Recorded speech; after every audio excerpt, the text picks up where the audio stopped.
the decade that broke cinema's mind. Between 1960 and 1969, filmmakers abandoned everything safe about movies and dove headfirst into the darkest corners of human psychology. One film literally destroyed a legendary director's career overnight. Another introduced the first full-frontal scene in British cinema. These psychological thrillers didn't just scare audiences, they made them question reality itself. Number 15. Psycho, 1960. Hitchcock's bathroom murder changed everything, and nobody saw it coming. Janet Leigh gets stabbed to death before the halfway point, and audiences literally screamed in theaters. This wasn't your grandmother's mystery film anymore. The master of suspense threw out every rule he'd ever followed, killed his biggest star early, and introduced Norman Bates to the world. Spain and Ireland banned it outright, with Irish censors chopping 47 feet of actual film before approval. The shower scene became cinema's most imitated sequence, but at the time it was pure shock. Critics called it vulgar and exploitative. Hitchcock even banned late arrivals to theaters because the whole point was shattering expectations. Anthony Perkins became forever typecast as the twitchy mama's boy, and the film spawned the entire slasher genre.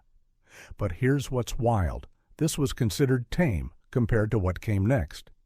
Hollywood was about to lose its mind completely, and Psycho was just the warm-up act. Number 14. Peeping Tom, 1960. British cinema's most career-destroying film hit theaters just months after Psycho and made Hitchcock look restrained.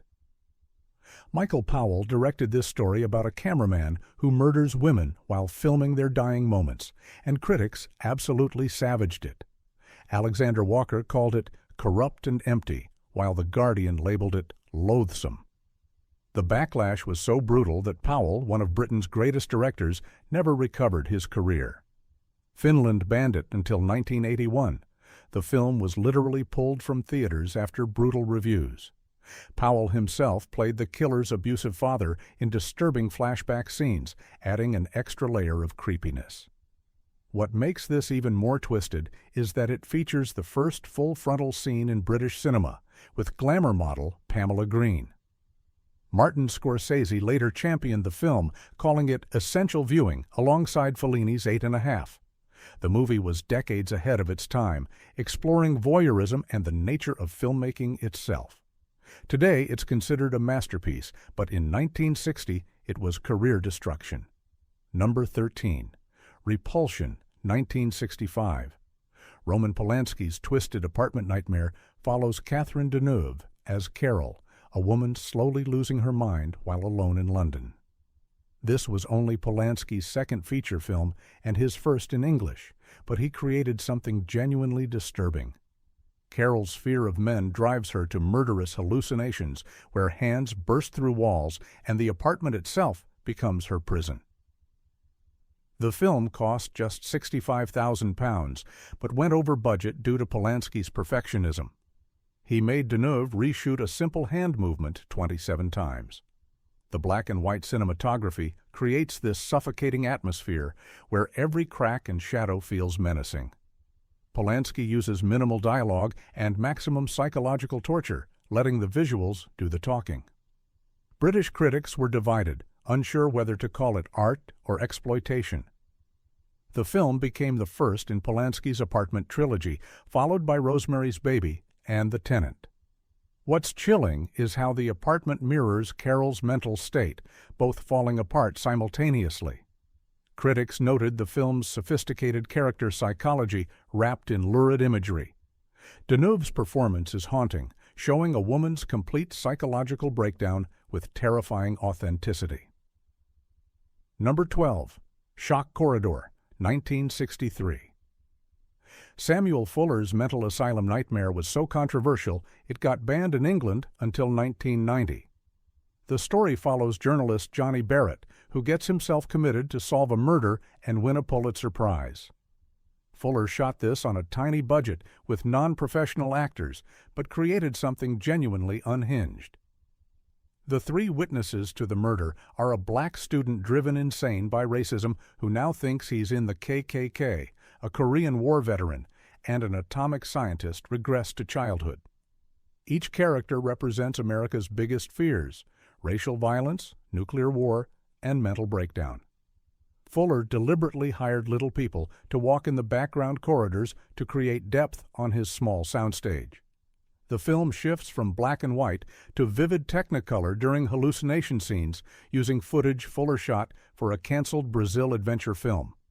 Critics at the time called it outright trash, but Fuller was riffing on real congressional records for dialogue. The electroshock therapy scenes are genuinely brutal, and Johnny's slow descent into actual madness feels terrifyingly real. Fuller understood that journalism and insanity were closely linked. The truth drives you crazy. The film was selected for preservation in the National Film Registry, proving Fuller was ahead of his time. Number 11. Carnival of Souls, 1962. This underground masterpiece was shot for under $100,000, but created one of cinema's most genuinely eerie experiences. Candice Hilligoss plays Mary, a woman who survives a car crash and becomes haunted by pale, dancing figures. Director Herc Harvey, who normally made educational films, created this atmospheric nightmare using leftover locations, including an abandoned carnival. The film has this dreamlike quality where reality constantly shifts, and you're never sure what's real. Harvey himself appears as one of the dancing dead in the climactic carnival sequence. The black and white cinematography creates this stark, otherworldly atmosphere that influenced filmmakers for decades. What makes it brilliant is the minimalist approach. No gore, just pure psychological unease. The organ music becomes increasingly discordant as Mary loses her grip on reality. The film disappeared for years until midnight movie theaters rediscovered it in the 1970s. Critics today recognize it as a sophisticated piece of character psychology disguised as a low-budget horror film. The final revelation about Mary's true state is genuinely shocking, recontextualizing everything you've watched. Roger Ebert later called it an essential horror film that proved you don't need big budgets to create lasting nightmares. Number 10. Bunny Lake is Missing, 1965. Otto Preminger's mind-bending thriller starts simple. A mother reports her daughter missing, then spirals into psychological chaos. Carol Lindley plays Ann Lake, whose 4-year-old Bunny disappears from school on her first day. The twist? Nobody remembers ever seeing the child. Laurence Olivier plays the detective who begins questioning whether Bunny exists at all. Preminger shoots in gorgeous black and white, using long takes and dollying camera moves that build impossible tension. The film features Noel Coward as a lecherous landlord and some of the creepiest supporting characters in 1960s cinema. What made audiences squirm was the incestuous undertones between Anne and her brother Stephen, played by Keir Dullea. The film climax turns into full nightmare mode with a terrifying hide-and-seek sequence. Preminger hired the Zombies for the soundtrack, making this one of the first films to feature rock music prominently. Critics at the time were divided, with some calling it a masterpiece and others dismissing it as calculated shock tactics. The film was notably ahead of its time and actually says the word abortion on screen, probably the first time in Hollywood history. The ending reveal about Stephen's true nature is genuinely disturbing, involving kidnapping and attempted murder of a child. Number 9. Hour of the Wolf, 1968. Ingmar Bergman's nightmarish exploration of an artist's mental breakdown pushed Swedish cinema into horror territory. Max von Sydow plays Johann, a painter whose demons become literally real on a remote island. Bergman fills the film with grotesque imagery. Old women removing their faces, demons crawling from walls, and surreal dinner parties with the living dead. The film was inspired by Bergman's own nightmares and his fascination with the supernatural. What made audiences uncomfortable was how Bergman treated madness as contagious. Johann's wife slowly begins seeing his hallucinations too.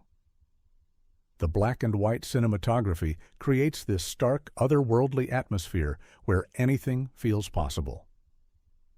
Bergman uses long, static shots that let the horror slowly build without cheap scares. The famous scene where an old woman literally peels off her face became legendary among horror fans. Critics were divided on whether this was profound art or pretentious nonsense. The film's title refers to the hour between night and dawn when most people die and most children are born. Bergman himself called it his most personal film, drawing from his own struggles with depression and creativity. The ending suggests that artistic obsession can literally consume both the artist and everyone around them. Number 8. Oniba, 1964. This Japanese psychological horror film disguises itself as a period piece but delivers pure nightmare fuel. Set in medieval Japan, it follows two women who survive by killing samurai and selling their armor. When a younger man disrupts their relationship, jealousy turns deadly. Director Kaneto Shindo shot this in a real Suzuki grass field that creates this claustrophobic maze where danger lurks everywhere. The famous mask sequence is genuinely terrifying. An old woman steals a demon mask and becomes trapped inside it. What made audiences squirm was the film's frank treatment of desire and violence. The women's survival depends on seduction and murder, blurring lines between victim and predator. The cinematography uses the tall grass like prison bars, creating this sense of being trapped by nature itself. The film's exploration of jealousy and sexual competition was shocking for 1960s audiences. Shindo draws clear parallels between war and personal destruction. Both leave people desperate and dehumanized. The mask itself becomes a character, representing how hatred can literally transform someone into a monster. Critics praised the film's psychological complexity hidden within its exploitation elements. The drumbeat soundtrack builds tension relentlessly until the final horrifying revelation. The ending suggests that some transformations are permanent. Once you become a monster, there's no going back. Number 7. The Collector, 1965. William Wyler's adaptation of John Fowles's novel introduced audiences to the polite psychopath in suburban clothing. Terence Stamp plays Frederick, a butterfly collector who kidnaps art student Miranda and keeps her imprisoned in his basement. The film's horror comes from Frederick's complete inability to understand why kidnapping someone isn't love. Stamp's performance is chillingly restrained. He never raises his voice or becomes obviously threatening. The psychological cat-and-mouse game between captor and victim was groundbreaking for its time. Wyler shoots most of the film in the claustrophobic basement setting, creating genuine discomfort. What disturbed audiences was how normal Frederick appears.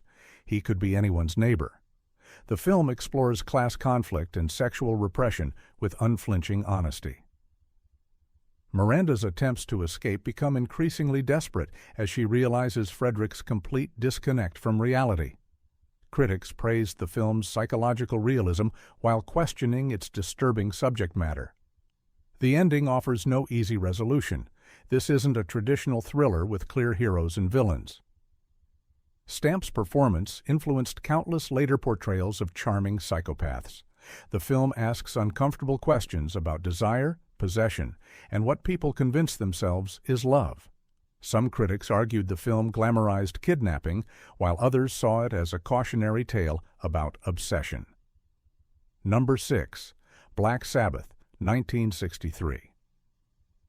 Mario Bava's trilogy of terror introduced Italian horror to international audiences and created several lasting nightmares. The three stories, The Telephone, The Wurdelak, and The Drop of Water, each explored different psychological fears with stunning visual style. Bava's use of color and lighting was revolutionary, creating atmosphere that felt genuinely supernatural. The telephone segment follows a woman terrorized by calls from her dead lover, building paranoia through sound design. Boris Karloff narrates and stars in the vampire segment, playing a father who returns from the dead to claim his family. The final story about a nurse who steals from a corpse builds to one of cinema's most effective jump scares. What made audiences squirm was Bava's willingness to show genuine horror. Corpses that won't stay dead, family members turned into monsters. The film's practical effects were groundbreaking, creating imagery that still looks disturbing today. Critics were divided between those who saw it as atmospheric masterpiece and those who dismissed it as Italian exploitation. Bava's influence on later horror filmmakers cannot be overstated. His visual style inspired everyone from Dario Argento to Tim Burton. The film proves that anthology horror can work when each segment explores genuine psychological fears rather than cheap thrills. Number 5. The Manurion Candidate, 1962. John Frankenheimer's paranoid thriller about brainwashing and political assassination hit theaters during the height of Cold War anxiety. Frank Sinatra plays a Korean War veteran who slowly realizes his fellow soldier has been programmed to kill. The film's exploration of mind control and political manipulation was genuinely frightening to 1960s audiences. What made people squirm was how plausible the scenario felt. Could enemy agents really reprogram American soldiers? Angela Lansbury delivers a chilling performance as the controlling mother who's secretly a communist agent.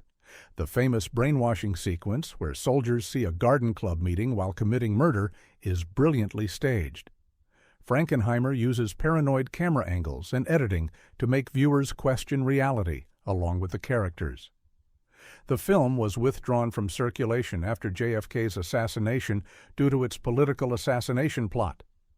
Critics praised its sophisticated treatment of complex themes while questioning its paranoid worldview. The chess game between mother and son becomes increasingly twisted as hidden motivations are revealed. Lawrence Harvey plays the programmed assassin with robotic precision that becomes genuinely unsettling. The film asks disturbing questions about free will and whether anyone can truly trust their own memories. Some theaters reported audience members leaving during the more intense brainwashing sequences. Number 4. The Innocence, 1961. Jack Clayton's adaptation of The Turn of the Screw created one of cinema's most psychologically disturbing ghost stories. Deborah Kerr plays a governess who may or may not be seeing ghosts at a remote country estate. The film's genius is maintaining complete ambiguity about whether the supernatural events are real or products of repressed desires. Clayton uses deep focus photography and sound design to create an atmosphere of constant unease. The children in the film are genuinely creepy, particularly their knowledge of adult topics they shouldn't understand. What disturbed audiences was the film's frank exploration of forbidden relationships and repressed desires. The ghost of Peter Quint represents masculine sexuality that threatens the governess's carefully controlled world. Kerr's performance walks the line between protective caretaker and mentally unstable woman projecting her own fears. The film's black and white cinematography creates stunning visual poetry while building psychological tension. Critics praised its sophisticated approach to horror that relied on suggestion rather than explicit imagery. The famous lake scene where the boy nearly drowns becomes a metaphor for innocence being corrupted. The ending offers no clear resolution. Viewers must decide for themselves what was real. Some audiences found the psychological ambiguity more disturbing than any traditional ghost story could be. Number 3. Seconds, 1966. John Frankenheimer's existential nightmare about identity theft and body horror was too disturbing for 1960s audiences to handle. Rock Hudson plays a man who fakes his death and gets a new identity, only to discover he's trapped in someone else's life. The film's exploration of middle-aged crisis and social conformity struck too close to home for comfortable viewing. Frankenheimer uses distorted wide-angle lenses and disorienting camera angles to create visual unease. The plastic surgery sequences are genuinely disturbing, showing the physical cost of trying to escape yourself. What made audiences squirm was how plausible the scenario felt. Who hasn't wanted to start over completely? The film suggests that running from your problems just creates new ones you can't escape. Hudson's performance against type as a confused, desperate man was praised by critics but ignored by audiences. The company that provides new identities becomes increasingly sinister as their true methods are revealed. The wine-making sequence where Hudson lets loose becomes both liberating and terrifying. Critics recognized the film's psychological sophistication, but audiences stayed away from its depressing themes. The ending suggests that some prisons are of our own making and impossible to escape. The film bombed at the box office, but has been reassessed as a masterpiece of psychological horror. Number 2. Woman in the Dunes, 1964.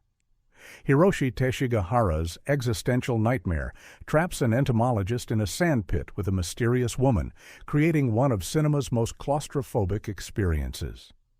The man falls into the pit while collecting beetles and discovers he can't escape. The sand constantly shifts, and the villagers won't help him. The film becomes a metaphor for modern life where people are trapped by circumstances beyond their control. What disturbed audiences was how the situation gradually becomes normalized. The man stops trying to escape and accepts his fate. The cinematography treats sand like a living entity, constantly moving and threatening to bury everything. The relationship between the man and woman evolves from hostility to acceptance to something resembling love. Critics praised the film's philosophical depth, while audiences found its pace deliberately frustrating. The sound design makes the sand feel omnipresent and threatening, constantly shifting and sliding. The film won the jury prize at Cannes and was nominated for Best Foreign Language Film. Teshigahara uses the isolated setting to explore themes of freedom, choice, and adaptation. The ending suggests that some people create their own prisons and learn to find meaning within them. Some viewers found the film's existential themes more disturbing than any traditional horror could be. The work routine of constantly shoveling sand becomes a metaphor for meaningless modern existence. Number 1. Persona, 1966. Ingmar Bergman's psychological masterpiece about identity breakdown pushed cinema into completely uncharted territory. Bibi Andersson and Liv Ullmann play two women whose identities begin merging during a stay at a remote island cottage. The film breaks the fourth wall, shows the actual film burning in the projector, and questions the nature of cinema itself. What made audiences genuinely squirm was Bergman's refusal to provide easy answers about what's real. The famous scene where the two women's faces are merged into one image became iconic of art house horror. Bergman treats the camera like a character, sometimes showing the film crew and equipment. The psychological breakdown feels genuinely dangerous. These aren't characters having a bad day, they're losing their grip on reality. Critics called it either a masterpiece or incomprehensible pretension, with little middle ground. The film's exploration of silence and communication broke new ground in psychological cinema. Anderson's monologue about the beach encounter is one of cinema's most disturbing confessions. The vampire imagery suggests that one person can literally consume another's identity. Some audiences walked out confused and disturbed by the film's experimental structure. The ending offers no resolution. The psychological damage appears permanent and irreversible. Bergman himself called it his most personal film, drawing from his own struggles with identity and creativity. 15 films that proved the 1960s were cinema's most dangerous decade. Directors stopped caring about comfortable audiences and started exploring the darkest corners of human psychology. Which of these mind-benders hit you the hardest? Are we too safe with modern thrillers, or did these filmmakers go too far? Drop your thoughts below, but fair warning, once you've seen Persona or Peeping Tom, you can't unsee them. Some psychological scars are permanent, and that might be exactly what great cinema is supposed to do.